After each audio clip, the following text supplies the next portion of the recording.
Heute möchte ich mit Ihnen in die Tiefe gehen und uns die konkreten Governance-Pflichten für Hochrisiko-KI-Systeme ansehen.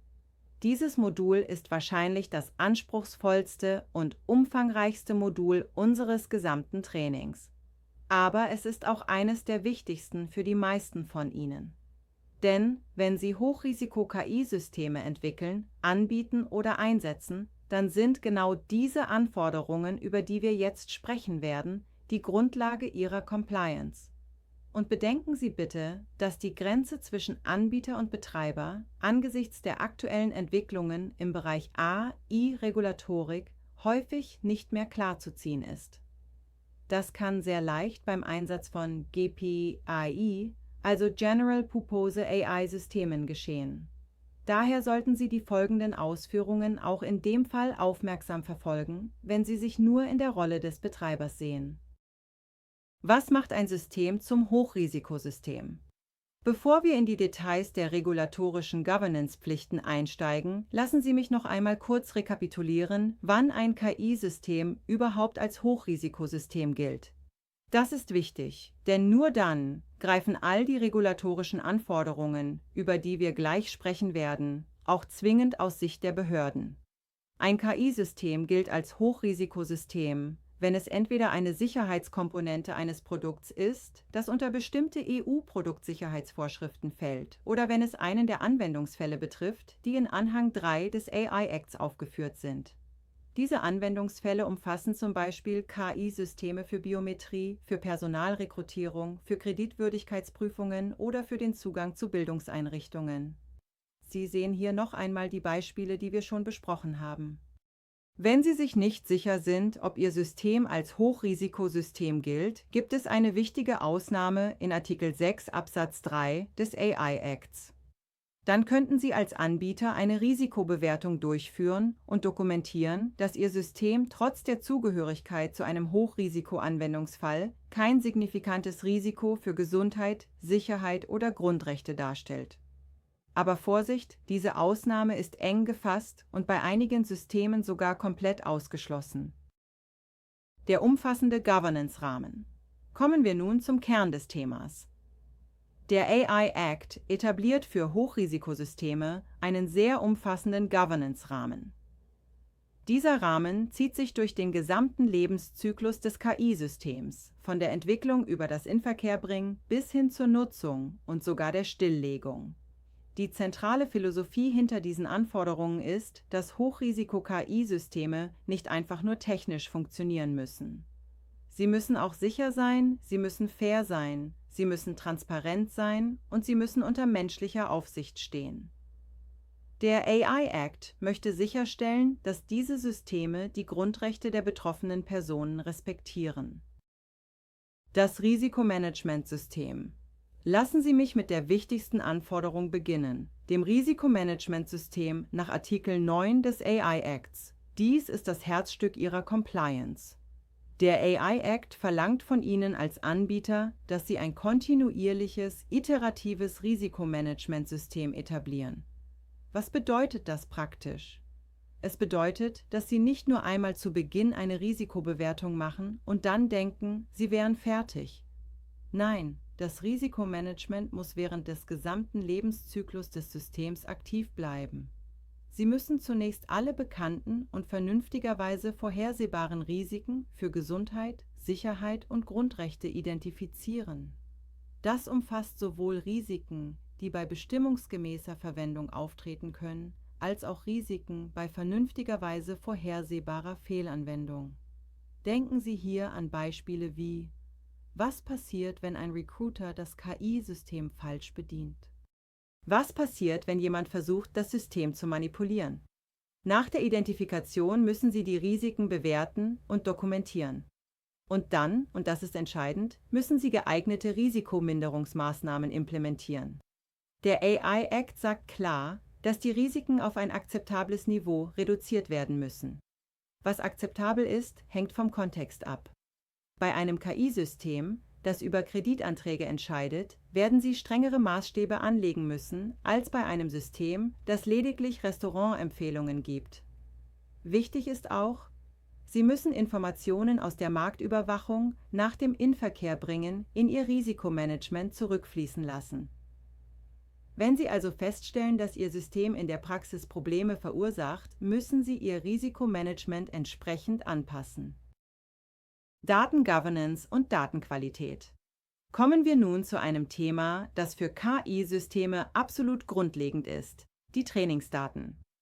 Artikel 10 des AI Acts stellt sehr klare Anforderungen an die Qualität der Trainingsdaten.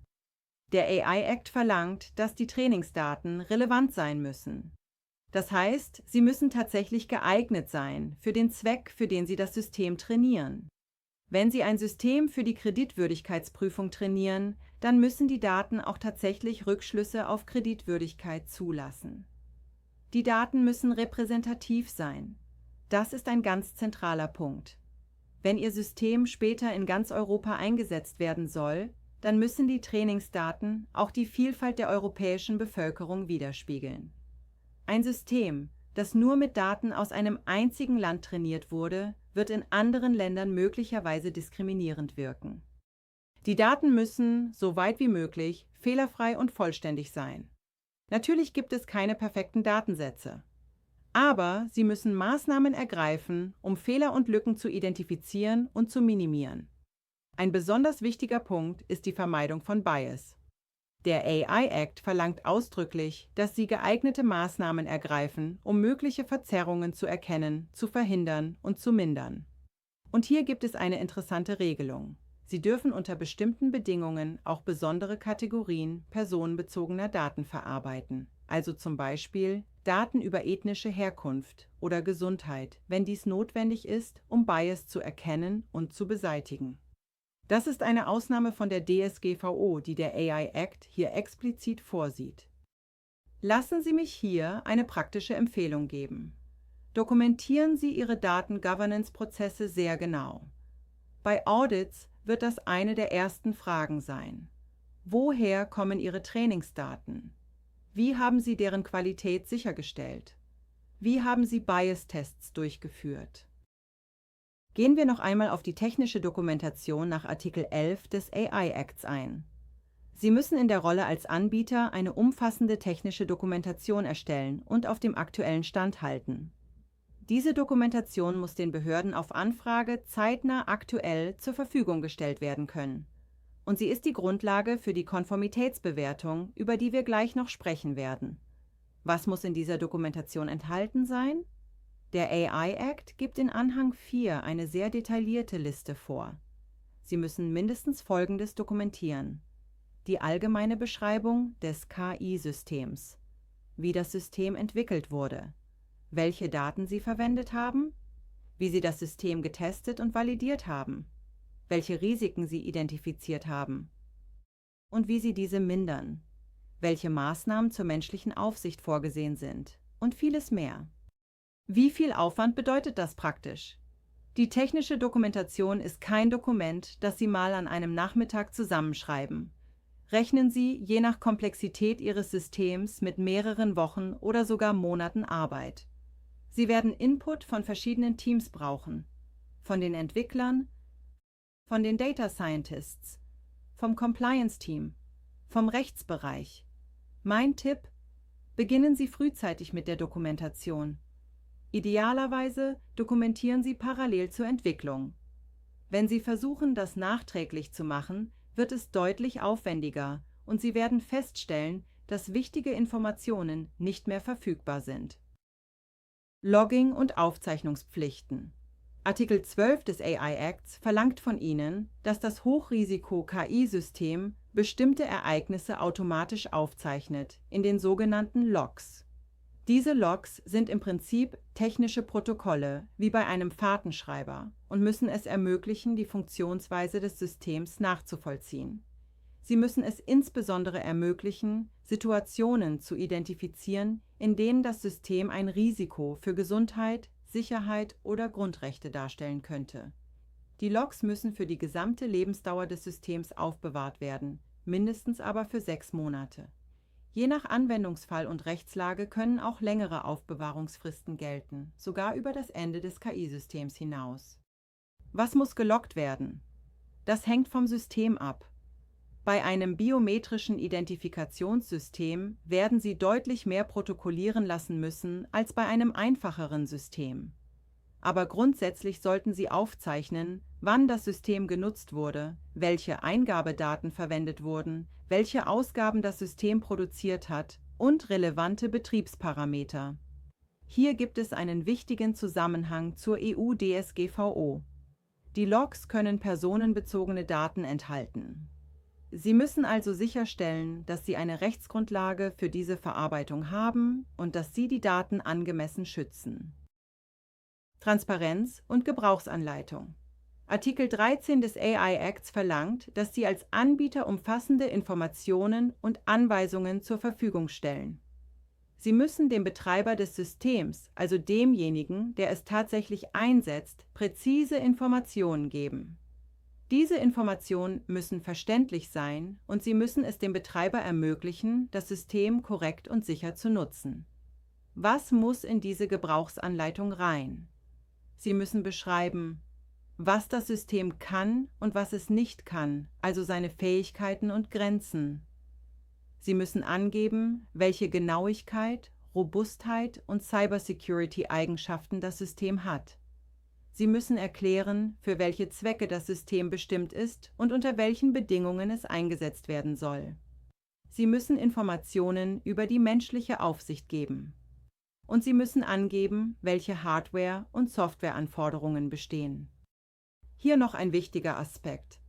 Diese Informationen sind nicht nur eine formale Pflicht, sie sind auch Ihr Schutz als Anbieter. Wenn ein Betreiber Ihr System falsch einsetzt und es dadurch zu Problemen kommt, können Sie sich darauf berufen, dass Sie klare Anweisungen gegeben haben. Aber das funktioniert nur, wenn diese Anweisungen wirklich klar, vollständig und verständlich sind. Die menschliche Aufsicht.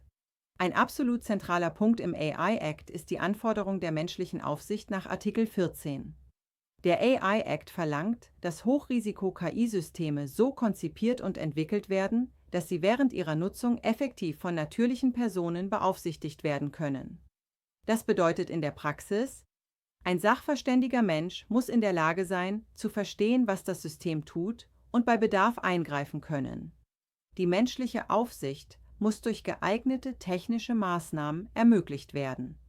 Das kann zum Beispiel eine Benutzerschnittstelle sein, die dem Nutzer die Entscheidungen des Systems erklärt. Es können Alarmmechanismen sein, die bei unerwarteten Ergebnissen warnen. Und es muss die Möglichkeit geben, das System jederzeit zu unterbrechen oder abzuschalten, eine Art Notausknopf. Wichtig ist, die menschliche Aufsicht ist nicht optional und sie darf nicht nur pro forma existieren. Der AI Act spricht von effektiver Aufsicht. Das bedeutet, die Person, die das System beaufsichtigt, muss wirklich in der Lage sein, zu verstehen, was vor sich geht, und sie muss die Kompetenz und Autorität haben, einzugreifen. Für Sie als Betreiber bedeutet das, Sie müssen sicherstellen, dass die Personen, die ihre Hochrisiko-KI-Systeme beaufsichtigen, entsprechend geschult sind, dass sie über die notwendigen Kompetenzen verfügen und dass sie auch tatsächlich die Zeit und Ressourcen haben, ihre Aufsichtsfunktion wahrzunehmen. Genauigkeit, Robustheit und Cybersecurity.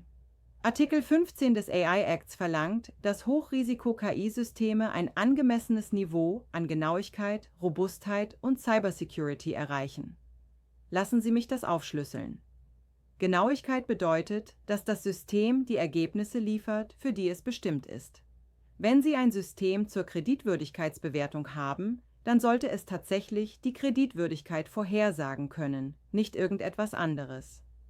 Robustheit bedeutet, dass das System auch unter schwierigen Bedingungen zuverlässig funktioniert. Was passiert, wenn die Eingabedaten unvollständig sind? Was passiert, wenn sie fehlerhaft sind? Ein robustes System sollte in solchen Situationen nicht einfach abstürzen oder völlig unsinnige Ergebnisse liefern. Cybersecurity bedeutet, dass das System gegen Angriffe geschützt ist. KI-Systeme können auf verschiedene Arten angegriffen werden. Es gibt Adversarial Attacks, bei denen Angreifer versuchen, das System durch manipulierte Eingaben in die Irre zu führen. Es gibt Data Poisoning, bei dem die Trainingsdaten manipuliert werden. Und natürlich gibt es die klassischen IT-Security-Risiken wie unbefugten Zugriff oder Datendiebstahl. Sie müssen als Anbieter Maßnahmen ergreifen, um all diese Risiken zu adressieren. Das muss proportional sein zur Schwere der Risiken und zum Stand der Technik.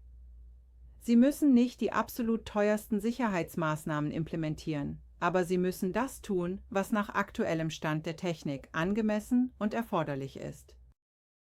Das Qualitätsmanagementsystem. Kommen wir nun zu Artikel 17, der ein Qualitätsmanagementsystem verlangt. Sie müssen als Anbieter ein System aufbauen, das sicherstellt, dass Sie kontinuierlich die Einhaltung des AI Acts gewährleisten. Dieses System muss systematisch und dokumentiert sein.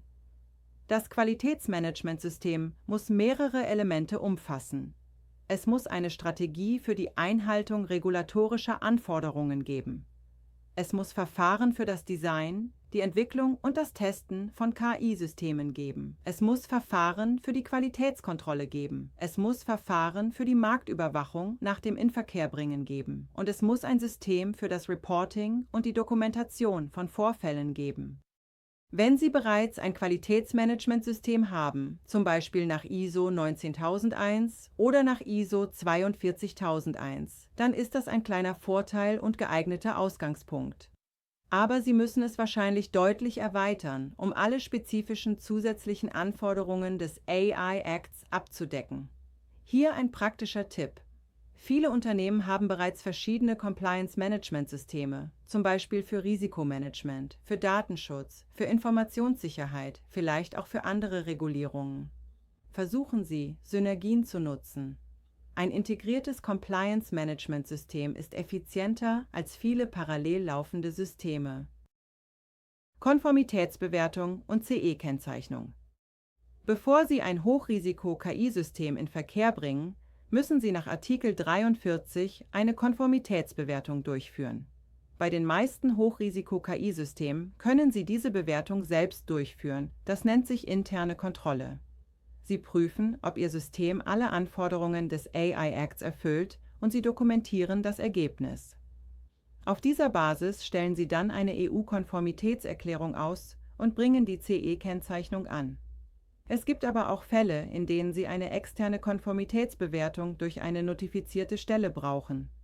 Das gilt insbesondere für KI-Systeme, die Sicherheitskomponenten von Produkten sind, die unter bestimmte Produktsicherheitsvorschriften fallen. Die Konformitätsbewertung ist kein einmaliger Akt. Wenn Sie wesentliche Änderungen an Ihrem System vornehmen, müssen Sie eine neue Bewertung durchführen. Was als wesentliche Änderung gilt, ist oft nicht ganz klar. Als Faustregel können Sie sich merken: Wenn die Änderung die Funktionsweise des Systems signifikant beeinflusst oder wenn sie neue Risiken schafft, dann ist es wahrscheinlich eine wesentliche Änderung. Ihre Pflichten in der Rolle als Betreiber.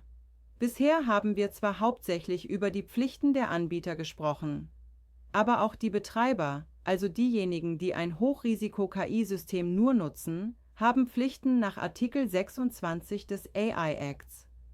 Als Betreiber müssen Sie das System gemäß der Gebrauchsanleitung verwenden. Sie müssen die menschliche Aufsicht sicherstellen, über die wir gesprochen haben.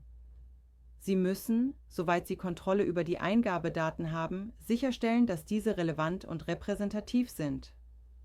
Sie müssen die Funktionsweise des Systems überwachen. Und wenn Sie Grund zur Annahme haben, dass das System ein Risiko darstellt, müssen Sie die Nutzung unterbrechen und den Anbieter informieren.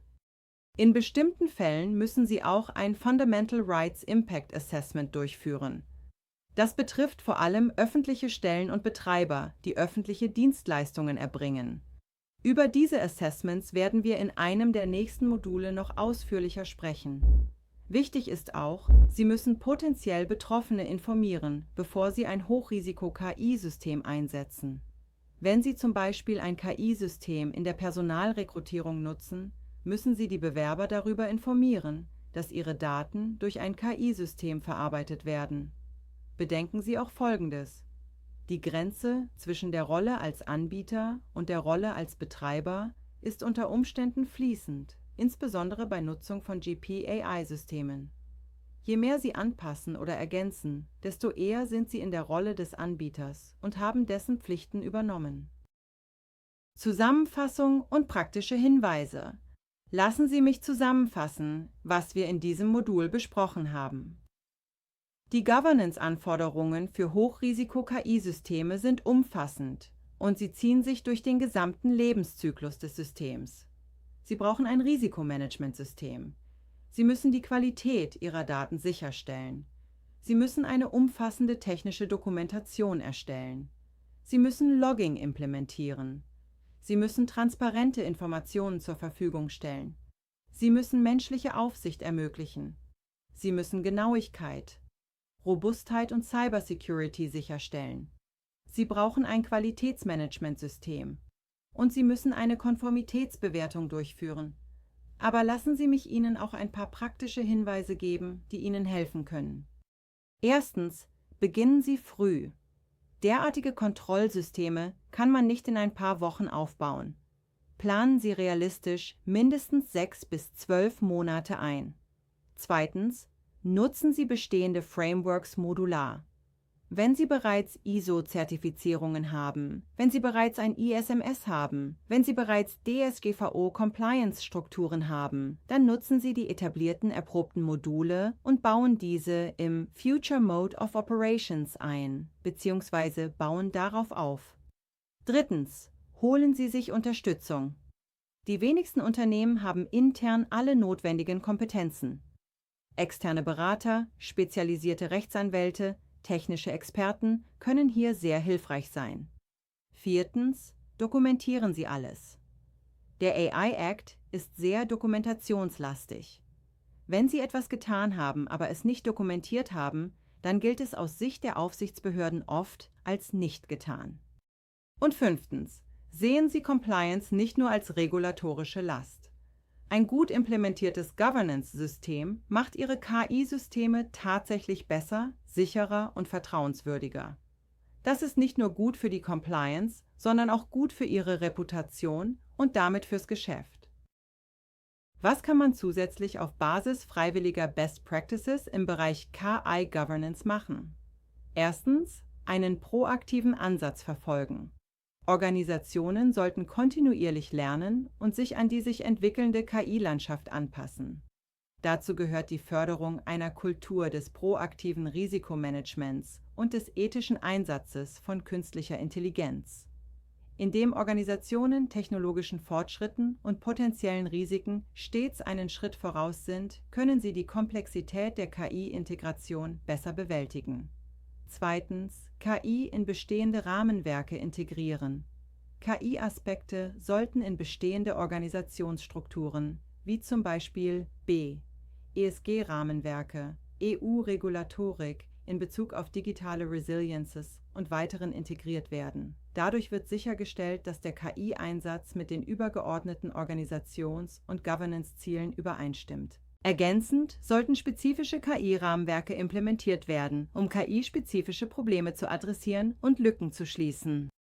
Drittens, digitale Kompetenz und Weiterbildung fördern. Vorstände und Führungskräfte müssen der digitalen Kompetenz und Weiterbildung Priorität einräumen, um sich effektiv mit KI-bezogenen Themen auseinanderzusetzen. Kontinuierliche Schulungs- und Weiterbildungsprogramme sind unerlässlich, um Mitarbeitern die notwendigen Fähigkeiten und das Verständnis für KI-Technologien zu vermitteln. Diese Programme sollten sich auf die Entwicklung intuitiver Standards und klarer Richtlinien für technische und nicht-technische Anwender konzentrieren und so eine kompetente und anpassungsfähige Belegschaft fördern. Viertens, freiwillige KI-Sicherheitsstandards anwenden. Umfassende Governance-Rahmenwerke sollten sowohl den internen als auch den externen KI-Einsatz berücksichtigen. Der freiwillige KI-Sicherheitsstandard unterstützt den sicheren und verantwortungsvollen KI-Einsatz auf allen Ebenen der Organisation, einschließlich Lieferanten und Partnern. KI-Aspekte sollten in bestehende Governance-Rahmenwerke und Richtlinien integriert werden, beispielsweise durch die Entwicklung einer abgesicherten Sandbox-Umgebung zum Testen von KI-Systemen und ein umfassendes Risikomanagement für Lieferanten. Fünftens. Zusammenarbeit fördern und erprobte Standards nutzen. Globale Zusammenarbeit und die Einhaltung internationaler Standards sind entscheidend für eine effektive KI-Governance. Die Ausrichtung an regulatorischen Rahmenwerken wie dem EU-KI-Gesetz gewährleistet einen verantwortungsvollen KI-Einsatz und fördert die Konsistenz in verschiedenen Rechtsräumen. Zusammenarbeit beinhaltet auch den Austausch bewährter Verfahren und die Nutzung wiederverwendbarer Muster, um die KI-Einführung zu optimieren.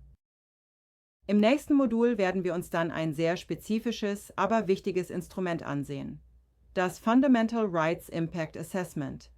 Wir werden besprechen, wann Sie es durchführen müssen, was es beinhalten muss und wie Sie es praktisch umsetzen können. Vielen Dank für Ihre Aufmerksamkeit. Ich freue mich, Sie im nächsten Modul wiederzusehen.